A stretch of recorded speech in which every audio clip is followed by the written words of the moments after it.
Going live, you're live. This is the aaronzero show, and it's another edition of today's noise, and all the noise you definitely don't want to hear.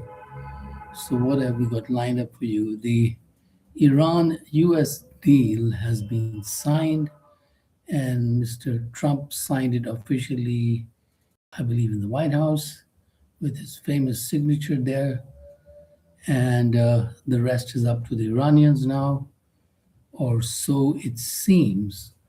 And apparently, after 30 days, the US naval blockade will end in the Strait of Hormuz. And in the meantime, the Iranians have to allow all the ships to pass through the Strait of Hormuz and not charge any toll, etc., which they could charge afterwards with the state of Oman. It remains to be seen. After which, there will be lifting of sanctions and unfreezing of funds.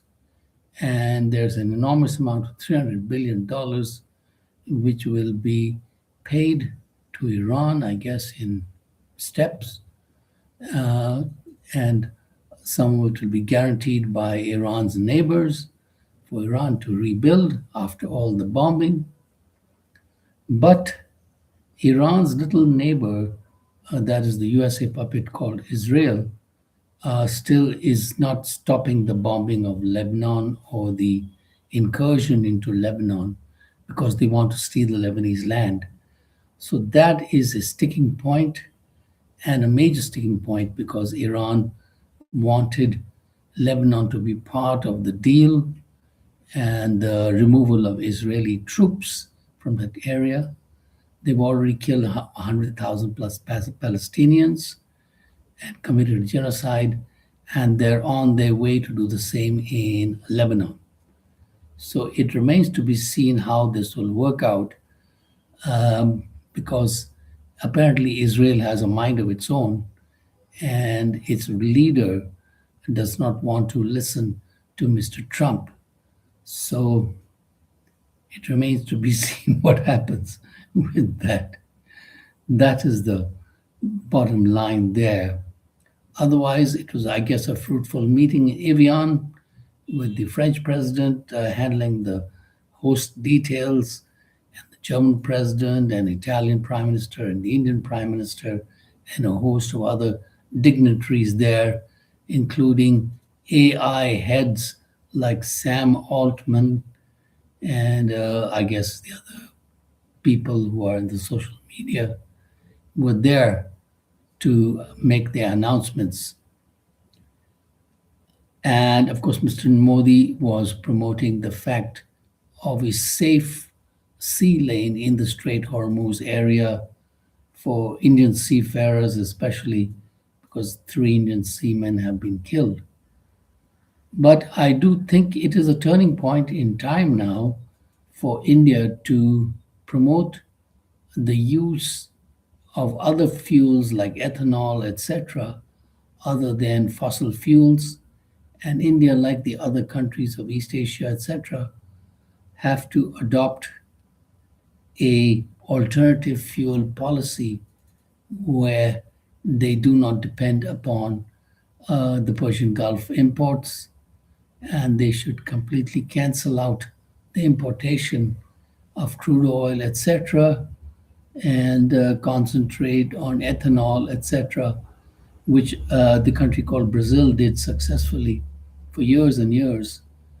I think it's now about 50 years, where they don't buy any crude oil. Of course, Brazil has its own crude oil supplies and is selling to the rest of the world. But the name of the game for the future is definitely renewable energy, solar, wind power, etc., clean energy, which will combat the pollution in the cities worldwide, especially here in Delhi. I think that is the wave of the future.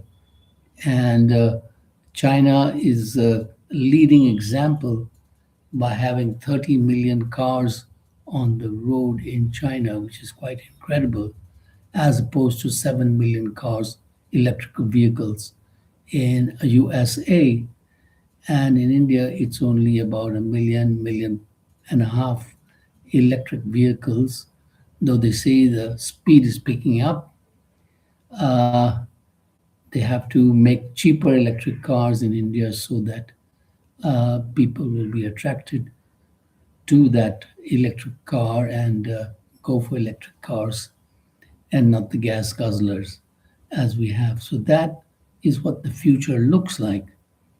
And that's what I see in a world that is warming up due to El Nino and climate change, etc.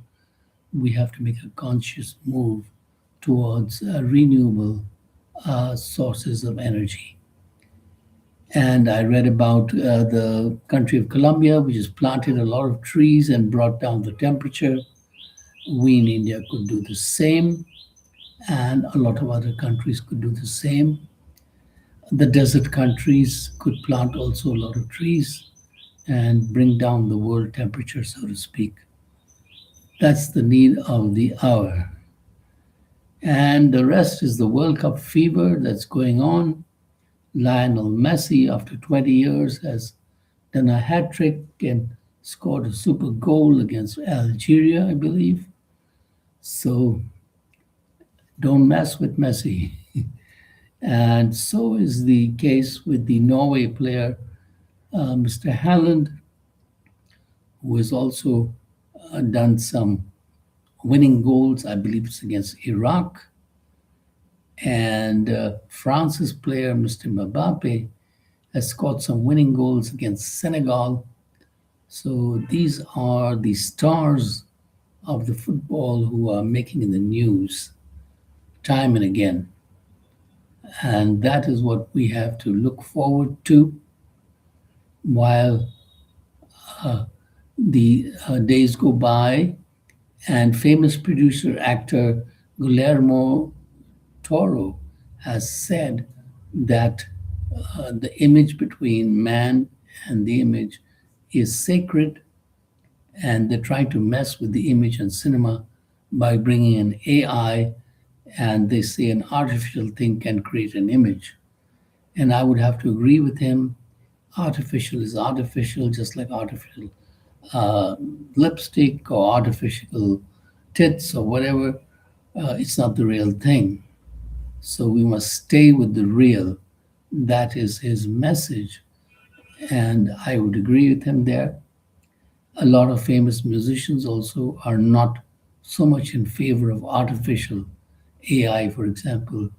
AI could create something, but to have the real musician create it is something quite different than an AI generated music or cinema for that matter.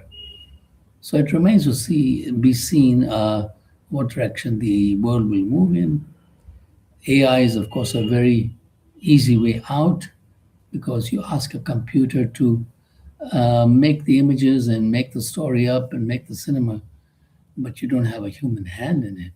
Maybe at the most to press a button or something.